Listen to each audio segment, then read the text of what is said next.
안녕하세요. 오늘은 천공정법 14724강 술 써도 되는지 영상 내용 일부를 좀 살펴보려고 합니다. 네, 이 자료가 제시하는 인간의 목적이라던가 또 지식과 진리의 역할, 그리고 1, 2차 세계대전에 대한 해석이 상당히 독특해요. 한국의 역할이나 현재 위기에 대한 관점까지 한번 깊이 파헤쳐 보시죠. 자, 먼저 이 강연자는요, 인간이 존재하는 궁극적인 목적, 이게 단순히 불을 쌓는 게 아니라고 합니다. 인류 전체에 이로움을 주는 존재, 바로 홍익인간이 되는 것이라고 하는데요. 그러기 위해서는 세상의 지식을 맞추고 또 진리를 만나서 교육을 받아야 한다. 이렇게 강조를 하네요. 네, 맞아요. 여기서 지식이라는 건 인류가 오랫동안 쌓아온, 특히 지난 5천년간 정리된 그런 이론이나 논리 체계를 말하는 것 같고요. 진리는 이걸 바탕으로 새로운 시대를 열기 위해서 받아야 하는 어떤 교육이나 원칙, 그런 걸로 보입니다.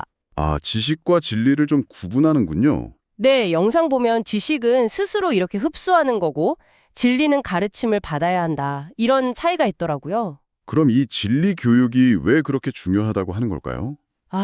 그게 이제 인류가 새로운 시대로 나아가려면 꼭 필요하다는 건데요. 특히 1, 2차 세계대전 있잖아요. 네네. 이걸 과거 시대, 그러니까 진화기가 끝나고 새로운 성장기를 맞이하기 위한 대대적인 전지 작업이었다고 해석을 해요. 전지 작업이요? 나무 가지치기 같은 건가요? 네, 비유하자면 그렇죠.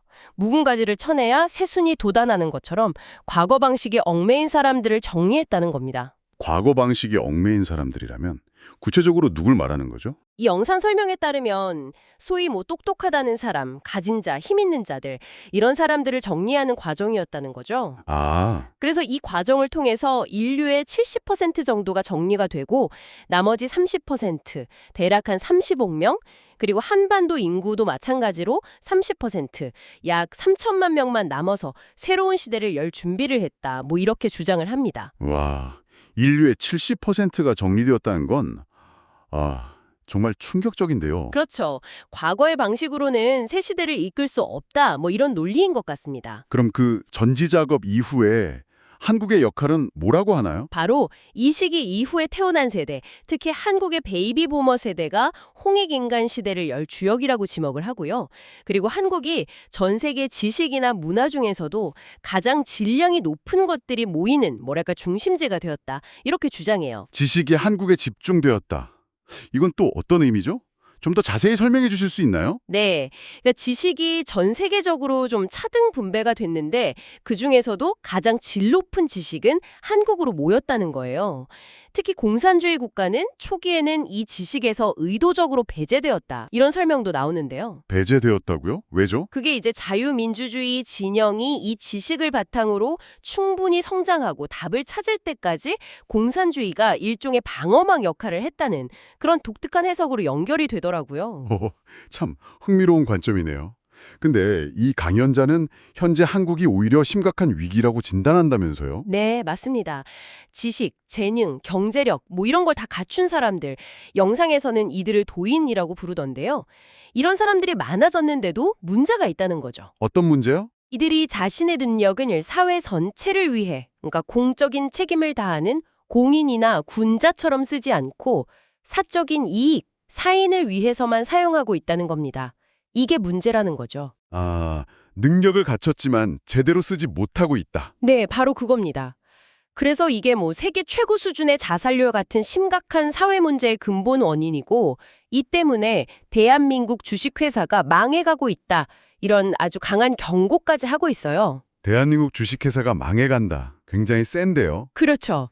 개인에게 주어진 능력이나 지위는 그냥 개인 잘 먹고 잘 살려고 주어진 게 아니라 사회에 기여하고 함께 공부하면서 문제를 해결하라는 의미로 주어진 거다. 이 점을 계속 강조합니다. 그래서 앞으로 어떤 변화를 예상한다고 말하는 건가요? 이제 천재 공산화는 우주적인 질서 재편이 시작될 거라는 거예요.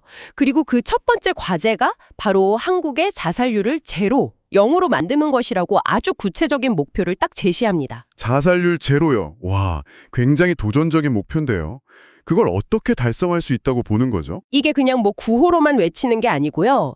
지혜로운 기획과 설계, 그리고 사회 구성원들이 각자 역할을 맡아서 협력해야 이룰 수 있다고 강조를 해요.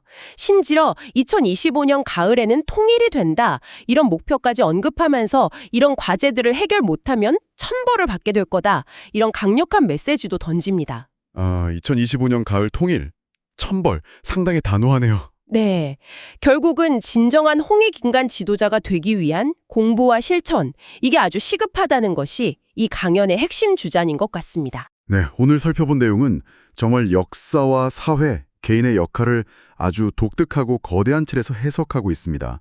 특히 한국을 중심으로 뭔가 우주적인 계획이 전개된다는 관점인데 여러분은 어떻게 들으셨나요? 네, 이 잔류는 특히 지식과 능력을 가진 이들의 사회적 책임을 아주 강하게 요구하고 있잖아요. 여러분께서 이 이야기를 들으시면서 한번 스스로에게 질문을 던져보시는 것도 좋을 것 같습니다. 그러니까 거대한 세계사적 사건이나 어떤 국가의 운명을 이렇게 딱 정해진 시나리오처럼 해석하는 방식, 이게 우리에게 어떤 통찰을 줄 수 있을까? 혹은 어떤 점을 좀 주의 깊게 봐야 할까? 이런 고민을 해볼 필요가 있겠습니다.